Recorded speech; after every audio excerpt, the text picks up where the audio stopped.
Pengembangan organisasi merupakan suatu pendekatan yang didasarkan atas ilmu sosial terhadap analisis masalah-masalah organisasi dan pengaktifan perubahan yang diarahkan dengan menggunakan konsultan-konsultan yang terlatih atau ahli-ahli dalam perusahaan. Teknik pengembangan organisasi A. Yaitu latihan kepekaan, B. Pembentukan tim, C. Survei umpan balik, D. Transaction analysis, E. Intergroup activist, F. Konsultan proses, dan G. Third fact making. Pemasaran jasa pada pendidikan tidak lepas dari suatu organisasi. Dalam pengorganisasian pada pemasaran pendidikan tidak jauh berbeda dengan organisasi yang lain. Hal-hal yang perlu diperhatikan dalam organisasi pemasaran yaitu pelayanan pelanggan jasa pendidikan, kualitas jasa pendidikan, dan pemasaran jasa pendidikan. Tidak kalah penting lagi dalam organisasi pemasaran adalah sumber daya manusia yang benar-benar dapat diandalkan. Untuk mencapai tujuan pengembangan organisasi yang baik, maka diperlukan 1. Penentuan sumber daya dan kegiatan-kegiatan yang dibutuhkan untuk mencapai tujuan organisasi. Yang kedua, perancangan dan pengembangan suatu organisasi. Yang ketiga, penugasan dan tanggung jawab. Dan yang keempat, pendelegasian wewenang yang diperlukan kepada individu-individu untuk melaksanakan tugas-tugasnya.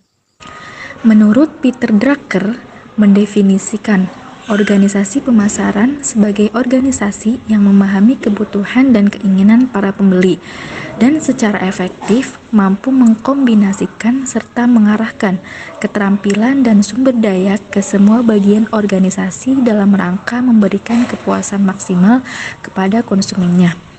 Nah, di sini ada 4 alasan utama perlunya suatu perusahaan untuk menyusun organisasi pemasaran, yaitu yang pertama, untuk membedakan tugas dengan tugas lainnya di bidang pemasaran, sehingga dapat meningkatkan efisiensi dari individu yang ada, menspesialisasi usaha-usaha atau dirinya. Kemudian kegiatan yang dapat dispesialisasikan di dalam bidang pemasaran adalah kegiatan promosi dan advertensi, kegiatan operasi penjualan, dan kegiatan penelitian dan pengembangan pemasaran.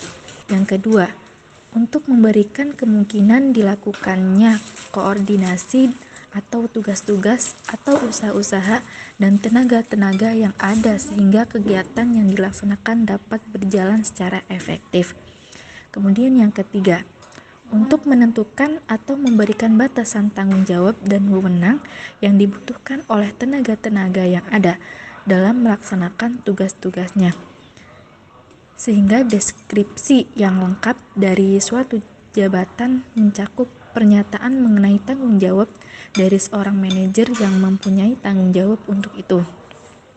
Kemudian yang keempat, sebagai sarana atau alat untuk menyokong dan mencerminkan pelaksanaan strategi pemasaran yang menyeluruh.